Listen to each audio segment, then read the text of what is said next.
Back to the book by Niya Borshade.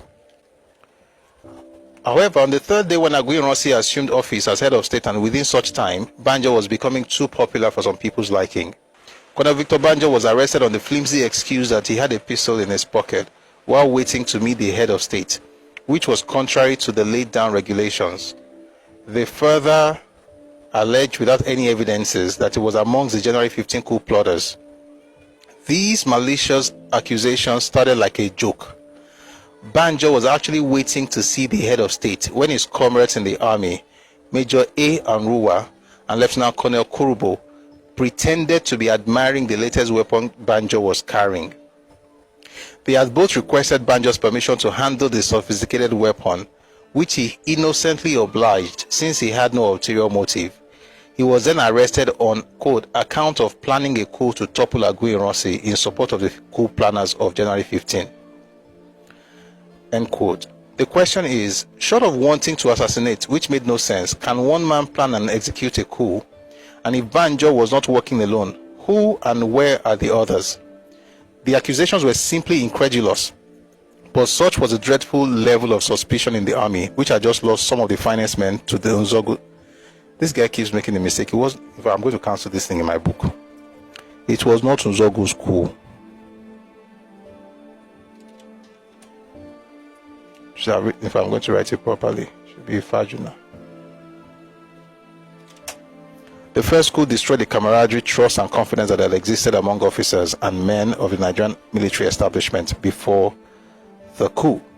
Banjo could not fathom the conspiracy and gang up against him. The accusation came as a surprise. He was dumbfounded and had hoped that the expensive joke would soon be resolved by the man now at the helm of affairs. Sincerely, he could not understand how his erstwhile comrades and fellow officers could suddenly turn coat and be plotting to silence him. Banjo prided himself as being almost single-handedly responsible for the initial support Ironsi had to stabilize his hold on power. He rallied a ground swell of support for Aguiyi Ironsi and persuaded others to make him head of state. It was this same Ironsi who now turned his back on him and looked the other way while Banjo was being led into compulsory detention. Banjo proclaimed his innocence throughout, but he was detained, initially in Lagos and later in the East. I have read his letter to Aguiyi Ironsi, which I will reproduce.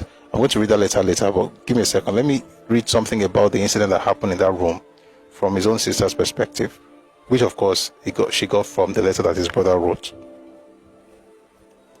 So let's read A Break in the Silence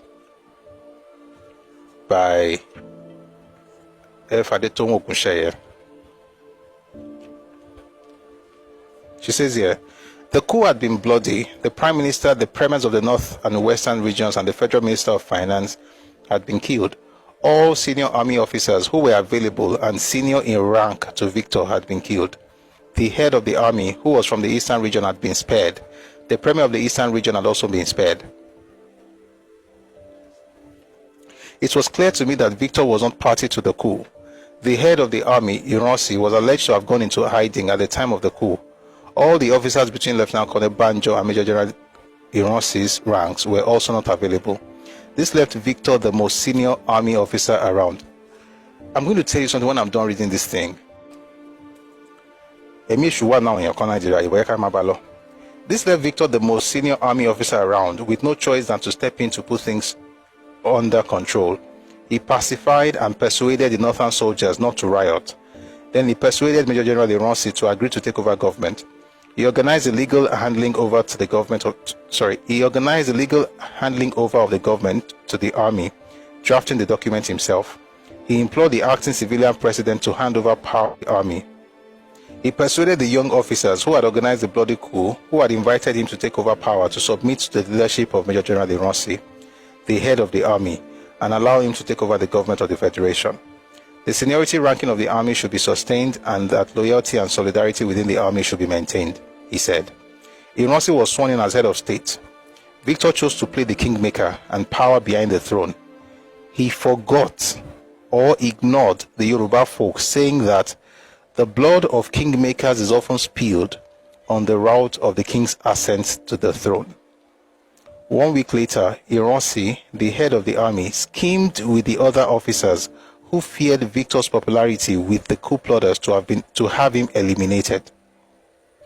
While waiting in the reception room to confer with the head of state, 2 fellow officers, Major Anwona and Lieutenant Colonel Kurubo, pretended to admire the latest weapon in the arsenal of the army, which Victor was carrying, asked to see his gun, and he handed it to them. The officer friend and colleague, after examining it, turned the gun on him and had him taken away. There was a foreign visitor in the reception room at the time. This prevented them from shooting him right there, as was planned.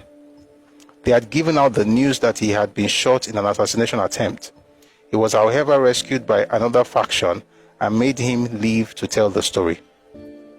Victor was subsequently detained, first on a ship and finally in Kirikiri prison, along with the young officers who planned and executed the 1966 coup. They were surprised to see him, the peacemaker and Ironsi supporter, as a prisoner. It was henceforth easier for the officers who planned his arrest to put out and sustain the lie that he was one of the officers who planned the January coup, as well as the lie that he had made an attempt on Ironsi's life, which they made public in the fictionalized account of Forsyth. A. Ademoyiga, in his book Why We Struck, confirmed that Victor was not party to the 1966 coup as follows. The only senior revolutionary officer who was not brought into the planning at all was Lieutenant Colonel Victor Banjo. This was because he held the view that the revolution should have a broader military base and an initial political base. From prison, Victor continued to protest his unjustified arrest and criticized the Ironsi's regime for its policies, which were tending to further accentuate the ethnic divisions in the country, and in particular within the army. In letters to Ironsi and the other senior officers, he was silenced by transfer from Lagos to another prison in the Korekpene, 600 miles away in the east. On 1st of June 1966, he wrote a letter to the head of state, Major General Aguiyi Ironsi. But before I read any of those things, let me just say something.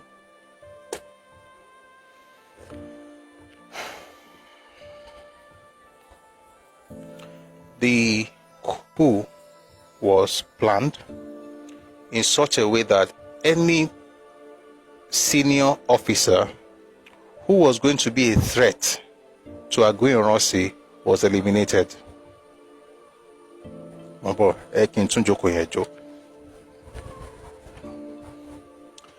Any senior officer who was going to be a threat to Aguiyi Ironsi was eliminated.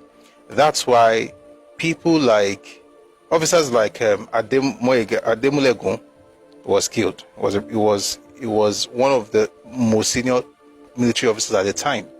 Shodainde was also killed. The Yoruba. For the guys who were from the north, Kar Mohammed was killed, Pam was killed, Lagema was killed. With them gone, the most senior would now be Victor Banjo. Now, Victor Banjo was so close for comfort. He was the one trying to persuade people to get them to work with Ironsi. And there's something I noticed from all the things we were reading. It's not suspicion as it is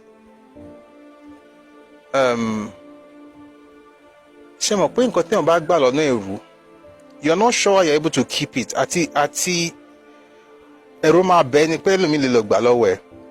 If they have been able to deal with all the senior officers that could be a threat, or that could threaten his post, why not do the same thing to Victor Banjo right now? Now, number one, Victor Banjo was not in on the coup at all. He didn't know what was happening. But like I've said several times, Ironsi was in on the coup. He knew it was going to happen beforehand, but not just know about it. He knew the details because he repeated it several times. And we have at least three sources to. I have at least three sources to prove what I'm saying, and the three corroborate one another. And what you discover is the fact that he knew about it. He spoke about it before and after. And maybe he didn't catch himself, but he made certain statements that were recorded by others who were in the same room with him. And 3 of them wrote books, and we read those books. That's one. Number 2 is also the fact that having eliminated those ones who did not know about the coup, you now have another person who did not know about the coup, but who seems to be very, very popular. How do we deal with someone who is very popular? As far as they were concerned, it was to unalive him. So if you read the book by Niaborishale, you will not see that bit about the plan to unalive him. But when you read the one by Adeton Ogushaye, you see the plan. The plan was to kill him, but then, according to her, there was a foreign visitor in the reception room at the time. So what did they do? They arrested him on a flimsy excuse that he had a gun in his holster. Then they asked him, oh, this gun really looks nice, so bring the gun, let's see now. Then they took the gun and they checked, oh, this gun is nice. So then they turned it on him and told him that, they essentially arrested him. And then they imprisoned him.